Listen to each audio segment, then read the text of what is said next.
Why don't we jump into the community response to the Nvidia Super Series review? So we decided, rather than to spread our coverage of Nvidia's Super lineup, the 4070 Super, 4070 Ti Super, and 4080 Super over, I think it was a grand total of, I want to say, I think it was 9. It was somewhere between 7 and 9 total embargo dates. I don't know either, yeah. I think it was 7. I think it was 7 because they had the announcement, then they had unboxing embargoes for each card, then they had review embargoes for each card. No, then they also had a separate review embargo for partner cards rather than Founders Edition cards for at least some of them. It was some ludicrous number of embargo dates, and I was kind of sitting here going, okay, so basically what you want is video after video after video after video that is just dedicated to talking about a mid-cycle refresh. Sorry, no. So what we're going to do is we're just going to consolidate it into one video. However, there is one super thing that people are pretty upset about in this particular video, and that was the non-inclusion of AMD's RX 7900 XTX, seeing as it's widely viewed as an important competitor to the 4080 Super, not least of which because it is at the same MSRP. It's actually a little bit lower from the listings that I've seen, somewhere in the kind of $930, $40 to $950 range. USD, yeah? Yeah. Not in rubles, Canadian also, rubles. In our price, I was like, that's really far off. Yeah, no. So basically, I was in the room when it happened, when we made the decision to not include the 7900 XTX. I have some of my own thoughts about why we ultimately made the call that we did to include the suite of cards that we did, but I'm going to start with the news team summary from Adam, who was the writer on that project and who worked with the labs on it. Basically, point A, the decision to exclude the 7900 XTX was based on a combination of relevance and testing capacity. We saw this as a review of the new Super series as a whole. It was not a review of the 4080 Super, even though we did target close to the 4080 Super embargo, since that was the last one from the lineup. The 4080 Super is anywhere from 2 to 3% faster than a base 4080, making it more of a refresh with a price cut, essentially, is how we kind of laid it out in the video. We referred to it as 4080 refresh, 4080. Internally, we were calling it 4080 refried, 4080 redux. Retesting cards for up-to-date results takes time. We tested a total of 11 cards for this video. We haven't fully rolled out our new standardized test benches that allow us to test in parallel yet. So there was a limited number of cards that we were able to...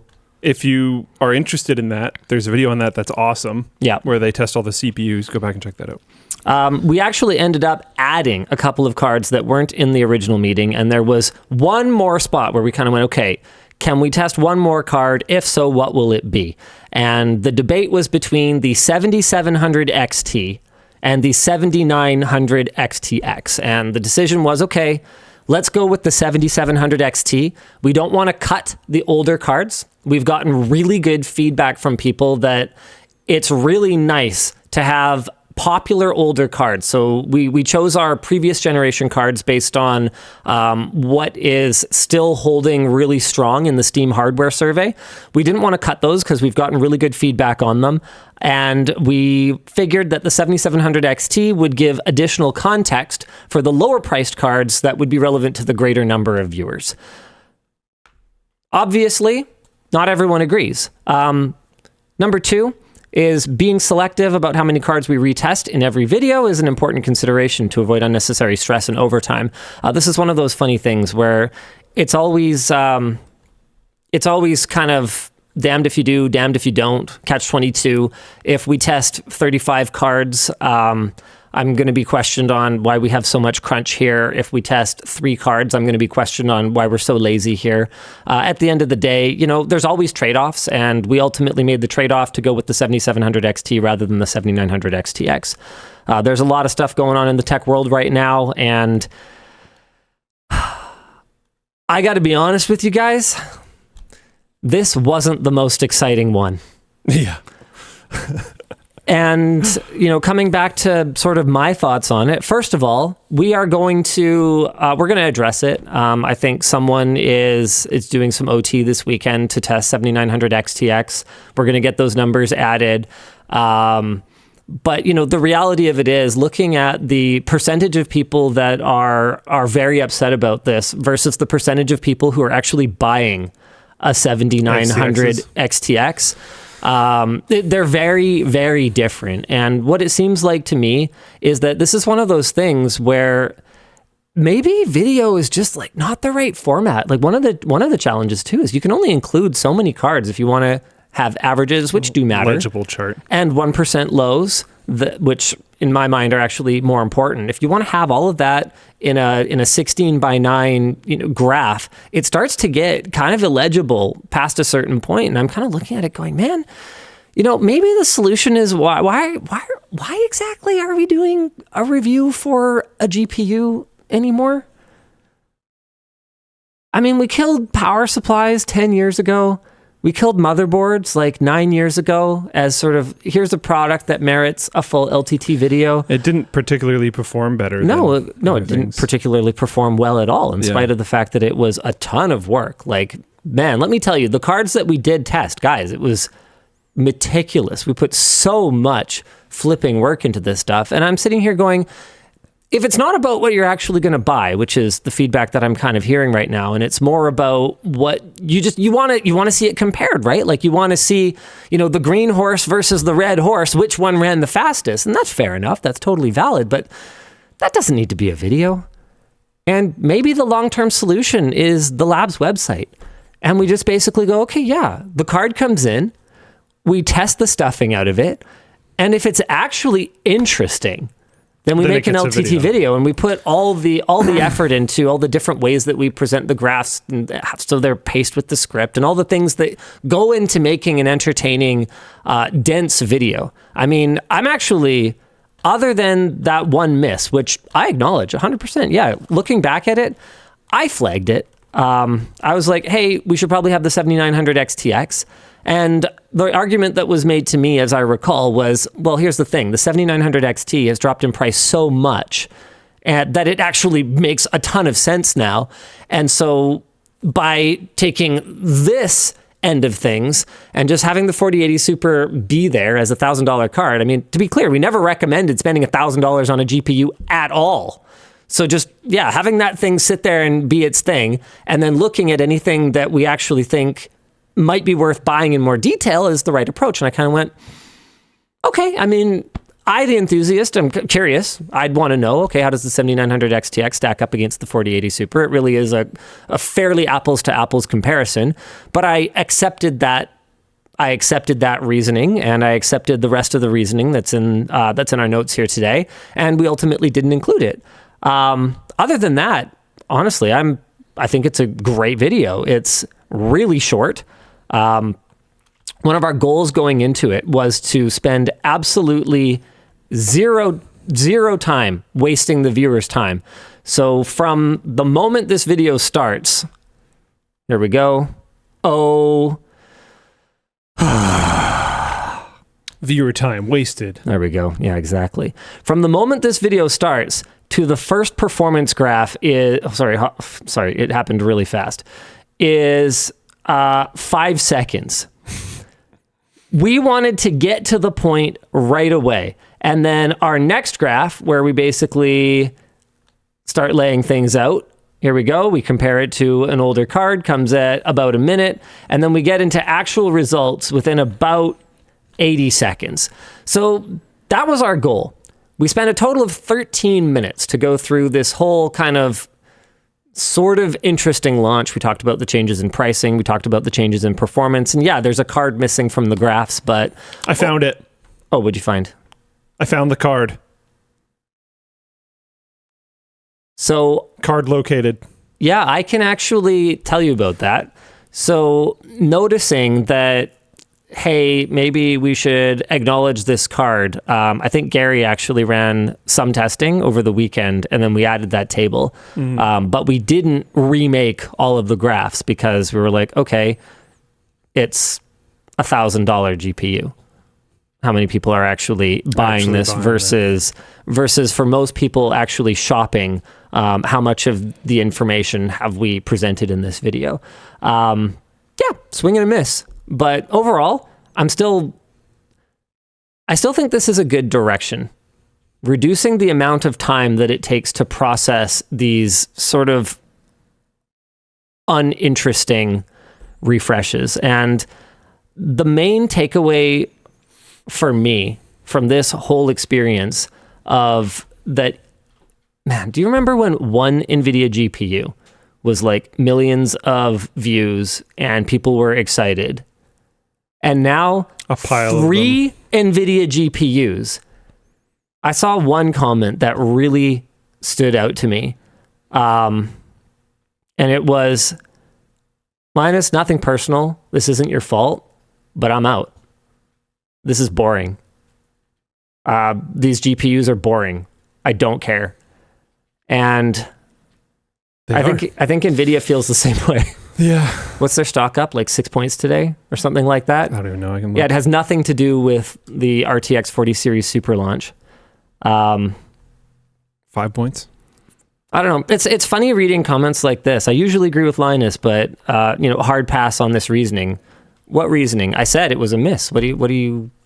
I'm explaining why it wasn't in there because that's what people want to know, and then I'm saying it was a miss. I don't really know what there is to disagree with at that point. Here was our reasoning. No, we were wrong. That person thinks it shouldn't have been in the video. I'm joking. Oh. I'm joking. Well, that makes more sense now.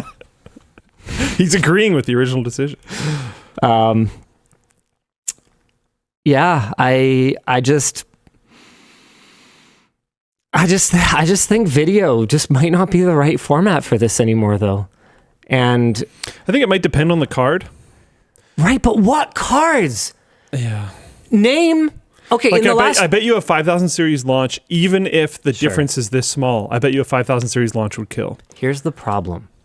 The problem is that 5000 series is going to be flipping fast because NVIDIA has to do all of the development anyway in order to make better AI accelerators. Yeah. So it's going to be flipping fast. But I wouldn't be surprised at all to see a 5090 or, whatever they end up calling it, TI, Super, RTI, who knows anymore with their naming scheme. So whatever the 5090, whatever that equivalent Halo tier card is, I wouldn't be surprised to see it at $2,000. And what gamers have shown NVIDIA time and time again is that they'll pay. Yeah. Because something to consider, something that I think the components buyers don't necessarily think about that much because it's a really different perspective, is that for most people, a $400 difference in the GPU is actually only about an 8% difference in the total cost of the system they were planning to buy. If you're buying a system that would have a 4090 or a 5090 or whatever else, like some kind of Halo spec card in it, you are spending probably somewhere between $3,000 to $5,000 on that computer. And so when you play around with the sliders, you're not looking at, oh, I just spent twice as much on my GPU. You're looking at, oh, I just spent 25% more on the total system for, so let's say call it a 50% increase in performance or, whatever that increase is generationally. So the calculus is really different. And most people don't build their own computers. So the market reality that someone like an NVIDIA is setting their price according to is not aligned with the reality that we see when we put together like a price to performance, like an FPS per dollar chart or something like that, because the FPS per dollar that we calculate is based on only the card pricing, whereas someone who's buying a computer, someone who's buying a fully completed system is not actually looking at it that way. Yeah. Anyway, we got 1 million views. And so I'm sitting here going, do you think that was okay. do you think it would have gotten more views if the sentiment around it was better because the 7900 XTX was included? No, I don't think so. I think it's separated. It's a small number of people who are upset about it in the grand scheme of things. The like-dislike ratio on this video, I can bring this up for you guys, is actually not abnormal in any way. Here, let me pull it up. Here we go. Analytics. So it's net positive for subscribers. Engagement is about 1% below channel average, but it started out for the first probably 8 hours or so, 1% above channel average. It started out being received extremely well. And then over time, as people have piled into the comments, it's been received much more poorly. Sentiment's shifting. Yep, sentiment's shifted. And seen that before. And so, view duration is extremely low. Wow. You gave them the whole story at 5 seconds, right? Oh, this is amazing. So yeah, this is what happens when you're basically like, okay, yeah, here's the deal. Here's what's up with this thing in the first 2 minutes. So we get to 1080p results and everyone's like, see you later. So this gray band right here is your typical duration for a video of this length, your typical retention on this channel. So this is specifically relevant to our channel. All anyone wants to see is a graph, and then the rest of it is just kind of like noise, apparently. So this is one of those things where I think people think they want to see a lot of graphs and a lot of visualizations and a lot of analysis. They want it to be interesting. But what they actually want is to watch an interesting video. And what really stands out to me about this particular one is, and to be clear, I'm not saying we're not going to cover GPUs. I'm just saying it's probably going to end up being on short circuit. Or not be like a default. You're not going to cover it by default anymore. Or we'll do it, but not bother doing it at embargo. Why are we bothering? Let's test it. Sure, we'll test it before embargo. We'll make sure the thing's actually interesting. And then let's put together a cool project with it or something. Rather than just saying, here's a GPU. Or maybe we consolidate it. We do a quarterly GPU update. That's kind of cool. I would click on that personally. Because the problem with at launch videos, and this is an inherent problem, this is not something that I think anyone can solve, is that you're taking the manufacturer's word for what the street pricing is going to be. And that ended up causing a lot of backlash toward the reviewer community back when Nvidia and their partners were increasing pricing on the 30 series. Because we would review a card with the best information we have at the time, and then it would turn out that it would have a street price that's 20, 30, 50, 100% higher. And all of a sudden, it's our fault. And we're sitting here going, for crying out loud, guys, in the past, they've been off by a little bit, but my goodness, this has never happened like this before. Mm-hmm. And so if we do something like a quarterly update, then we can basically just go, okay, yeah, here's the actual street pricing. Here's the testing for this particular card, the one that anyone is actually buying, because we can look at, okay, what's getting the most reviews, what is actually ranking high on, bestsellers at sites like Newegg or Amazon or Best Buy or whatever the case may be. And we can give you guys a snapshot of what the market looks like without any constraints, like being limited to pricing information that is provided to us in a very optimistic form by the GPU chipset maker.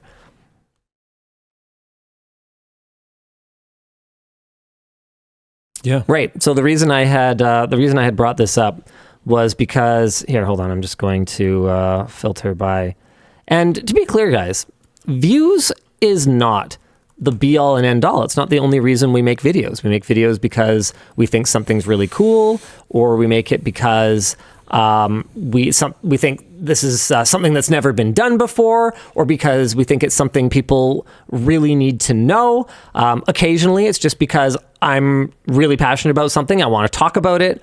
We have a video coming up soon that is not going to get a lot of views. It's going to be called "Stop Calling Them Chromebooks."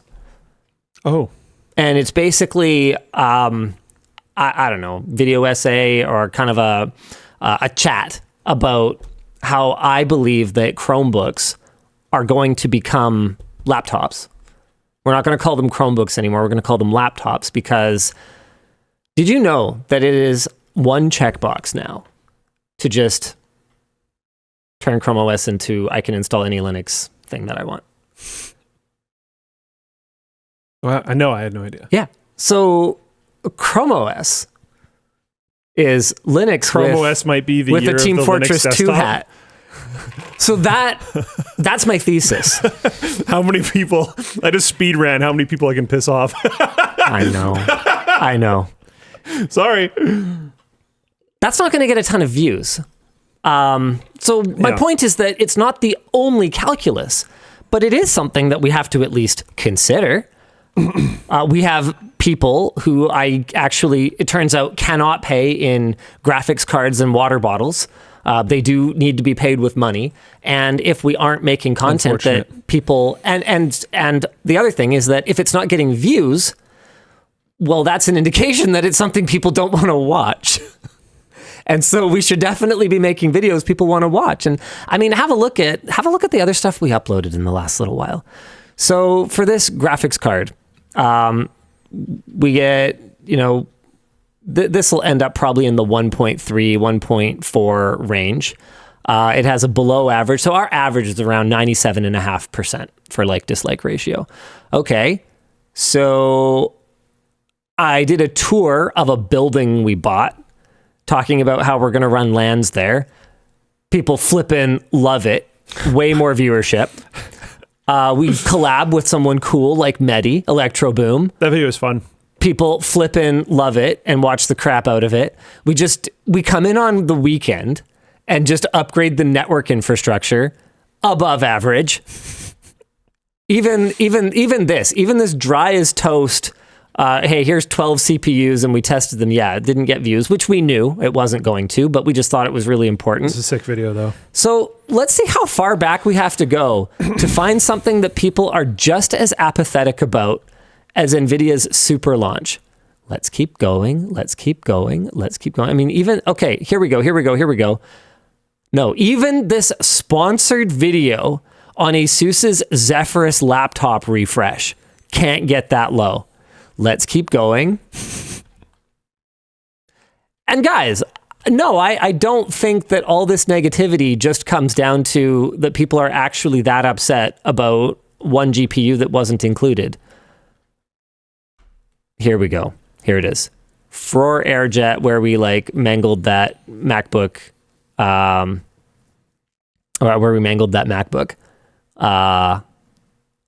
And I think that really a big part of that was probably the title. We've updated the title now to include for systems, whatever. That usually happens anywhere from a week to 3 weeks after we upload. We'll add a better descriptor at the end. But I think some people thought it was going to be more something Apple can do immediately or something. And so there was a little bit of bounce off of that video. But overall, it was one that the comments are overwhelmingly positive on. So I think it was just, everything is just kind of like crystal ball at a certain point. Why did people like this or not like it? And you can read a lot of comments, you can look at a lot of analytics, but there's always going to be a little bit of guesswork involved. But at the end of the day, this it's a high risk, low reward video. I like the idea of we'll still produce that type of content. Yeah. It'll just be an article on the lab's website. It'll be a graph. And if it's in the creation of that, we're like, whoa, there's a cool story here. Now there's a video. Because that's something we've discussed about how the lab site could work for a really long time. Yep. So you can still come to Linus Tech Tips, Linus Media Group to get this type of information. Just clearly you're sniping the video for graphs anyways. So just go to the site and get the graphs. Yeah. Yeah. Like that way there's zero wasting of anyone's time. This is all you want to know anyway. Yeah. And then we need to test the stuff anyhow. Because I want to do more build videos and stuff like that. I want to do cool builds. I want to do more. I want to do more roundups. I want to do more just kind of updates, keeping people up to date. So we have to do the testing anyway, but we don't have to do it on embargo day. We don't have to do it under constraints like not having proper access to what the exact pricing is going to be prior to publishing time. People don't have to pull like crazy fever dream all-nighters and so why bother? On weekends and stuff like that. Yep. I think, at the end of the day, this is not entirely my decision. This is something that we're going to talk to the team about, but it's also not something that I think is that outlandish anymore. And we've seen this decline over time. And this is not the first time we've asked the question, should we do GPU reviews anymore? I think I'm trying to think, I'm trying to think of a GPU that launched. Looking at all the negativity around 40 series, that was certainly a time when we wondered. I would say probably around the time of 4060 series and the 7600. We were just looking at it going, if AMD and Nvidia can't even care about this category, how can they possibly expect their customers to care? And if their customers don't care, why are we covering it? Mm-hmm.